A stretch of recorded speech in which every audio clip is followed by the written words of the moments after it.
اچھا جی بچوں، السلام علیکم۔ آج ہم معاون کتاب چاند کا پیج نمبر 42 پڑھیں گے۔ ٹاپک ہے شیخ چلی کی سیر۔ تو شروع کرتے ہیں۔ شیخ چلی سے صبح اٹھا ہی نہیں جاتا تھا۔ رات کو وہ دیر تک خیالی پلاؤ پکاتے، بڑے بڑے منصوبے بناتے۔ خیالی پلاؤ پکانے کا مطلب کیا ہے؟ خیالوں میں بہت بڑی منصوبہ بندی کرنا، ایسے کروں گا، کامیاب ہو جاؤں گا، یوں ترقی کر لوں گا، اور عمل کے نام پہ کچھ بھی نہیں ہونا۔ تو شیخ چلی بھی ایک ایسے ہی شخص تھے کہ جو صرف منصوبے بناتے تھے۔ تو رات بھر جو ہے وہ لیٹ کے منصوبے بناتے، بہت دیر سے سوتے، صبح دن چڑھے تک سوتے رہتے۔ شیخ چلی کی امی آواز دیتی، شیخ چلی اب تو اٹھ جاؤ، گدھا بہت بھوکا ہے، اس کے لیے گھاس لے کر آؤ۔ وہ روزانہ ہی ڈانٹ سن کر اٹھتے تھے۔ آج نہ جانے کیسے ان کی آنکھ جلدی کھل گئی۔ صبح کا سہانا منظر دیکھ کر حیران سے ہو گئے۔ ٹھنڈی ہوا چل رہی تھی۔ سوچا چلو ذرا باہر کی سیر ہی کرائیں۔ سیر کرتے کرتے خاصی دور نکل گئے۔ راستے میں لگے پودوں کے پتوں اور پھولوں پر پڑی شبنم کے قطروں کو دیکھ کر خوش ہوتے جا رہے تھے کہ ایک جگہ انہیں کوئی چیز چمکتی نظر آئی۔ اچھا، شبنم کیا ہوتی ہے بھائی؟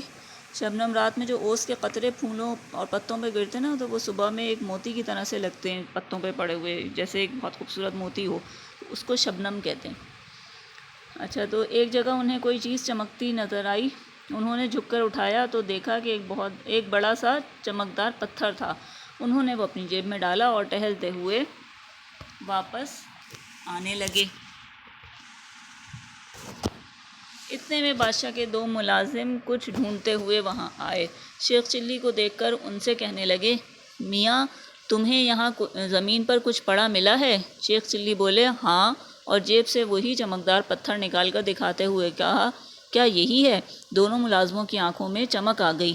ہاں یہی ہے، دونوں نے ایک ساتھ کہا۔ شیخ چلی نے وہ پتھر دوبارہ جیب میں ڈال لیا اور پوچھا، یہ کیسا پتھر ہے؟ تب ایک ملازم نے کہا، بادشاہ روز یہاں سے صبح کی سیر کرتے ہوئے گزرتے ہیں، آج ان کے لباس کا ایک ہیرا یہاں گر گیا تھا۔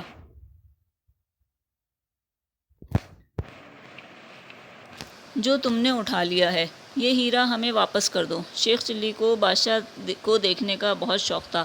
خیالوں میں وہ بادشاہ سے مل بھی چکے تھے، مطلب جو منصوبہ بندی وہ کرتے رہتے تھے، اس میں وہ بادشاہ سے بھی مل چکے تھے اپنے خیالوں میں۔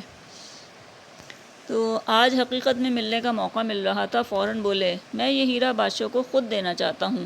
دونوں ملازموں نے ایک دوسرے کو دیکھا اور پھر کہا، اچھا چلو ٹھیک ہے، ہمارے ساتھ چلو۔ بادشاہ کا محل اور بادشاہ کو دیکھ کر شیخ چلی بہت خوش ہوئے۔ انہوں نے بادشاہ کو ہیرا پیش کرتے ہوئے اس کے ہاتھ کا بوسہ بھی لے لیا۔ بوسہ لینا یعنی کہ اس کے ہاتھ کو چوم لیا۔ تعظیماً یہ کام ہوتا تھا پہلے زمانے میں۔ بادشاہ نے پوچھا، کیوں میاں، تمہارا دل نہیں چاہا کہ تم یہ ہیرا اپنے پاس رکھ لو؟ شیخ چلی نے جواب دیا، نہیں، بالکل نہیں۔ کیوں؟ بادشاہ نے حیران ہو کر پوچھا، کیا تمہیں نہیں معلوم تھا کہ یہ کتنا قیمتی ہے اور اس کو بیچ کر تم امیر ہو سکتے ہو؟ جی بالکل معلوم تھا، لیکن میری امی نے مجھے ہمیشہ ایمانداری کا سبق دیا ہے۔ وہ مجھ سے ہمیشہ کہتی ہیں کہ کسی کی چیز بغیر پوچھے نہیں لینی چاہیے۔ بادشاہ شیخ چلی کی ایمانداری سے بہت خوش ہوا اور شیخ چلی سے کہا، تم کل صبح میں دربار میں حاضر ہونا، ہمیں خزانے کے وزیر کی فوری ضرورت ہے۔ ہم تمہاری ایمانداری کی وجہ سے خزانے کی چابیاں تمہارے حوالے کر دیں گے اور تمہیں خزانے کا وزیر بنا دیں گے۔ شیخ چلی آداب بجا لائے۔ آداب بجانے کا مطلب کیا؟ جھک کر جو بادشاہ کو جو سلام کیا جاتا تھا، وہ آداب بجا لائے، خوشی خوشی گھر پہنچے۔ اپنی امی کو بھی یہ خبر نہ سنائی۔ سوچا کہ کل جب خزانے کی چابیاں مل جائیں گی تو وزیر بنا گھوڑے پر بیٹھ کر آؤں گا اور امی کو حیران کر دوں گا۔ عادت کے مطابق وہ رات دیر تک خیالی پلاؤ پکاتے رہے۔ وزیر بن کر اچھے گھر میں منتقل ہو جاؤں گا، اچھے کپڑے پہنا کروں گا، بہت سے گھوڑے خرید کر ان کا استبل بناؤں گا، وغیرہ وغیرہ۔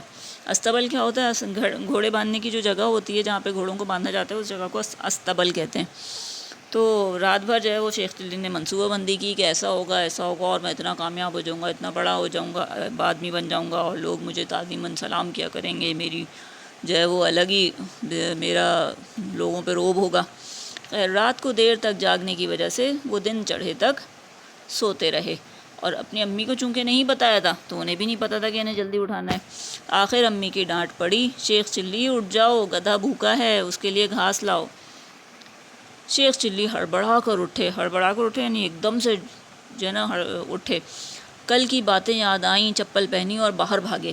بھاگتے بھاگتے بادشاہ کے محل پہنچے، دربان کو اپنا نام بتایا اور بادشاہ سے ملنے کی خواہش ظاہر کی۔ دربان نے کہا، اچھا تو تم ہو شیخ چلی۔ صبح سے کئی بار منادی کی گئی کہ شیخ چلی دربار میں حاضر ہوں، لیکن تم تو آئے نہیں۔ بادشاہ نے ایک دوسرے ایماندار شخص کو خزانے کا وزیر بنا دیا ہے۔ اب کیا ہو سکتا تھا؟ اب تو کچھ نہیں ہو سکتا تھا ظاہر ہے۔ شیخ چلی افسوس کرتے واپس آئے اور سر جھکا کر بیٹھ گئے۔ ان کی امی نے پوچھا، کیا ہوا؟ شیخ چلی نے سارا واقعہ سنایا تو ان کی امی زور سے چلائیں، شیخ چلی، اور سر پکڑ کر بیٹھ گئیں۔ یعنی کہ وہ افسوس کے سوا بیچاری کیا کر سکتی تھیں؟ اتنا اچھا موقع ملا تھا کہ بیٹا کچھ بن جاتا، دن اچھے آگے کی زندگی کے دن بھی سکون سے گزر جاتے، اور انہوں نے اتنا بڑا موقع اپنی سستی اور نیند کی وجہ سے جو ہے وہ گنوا دیا، خیالی پلاؤ بنانے کی وجہ سے گنوا دیا۔ تو اس پہ افسوس ہی کیا جا سکتا تھا ظاہر ہے۔ تو یہاں یہ واقعہ جو ہے وہ ختم ہوا۔ اب آگے چلتے ہیں اس کی مشق کی طرف، پیج نمبر 45۔ یہاں پہ کچھ الفاظ میں نے دیے ہوئے ہیں اور کچھ میں نے جو ہے وہ اس میں بڑھا دیے ہیں، تو آپ ان کو بھی شامل کر لیجیے گا۔ پہلا لفظ ہے منادی کرنا یعنی اعلان کرنا، ڈھڈورا پیٹنا۔ پھر ہے منتقل کرنا یعنی مکان بدلنا، ایک جگہ سے دوسری جگہ جانا۔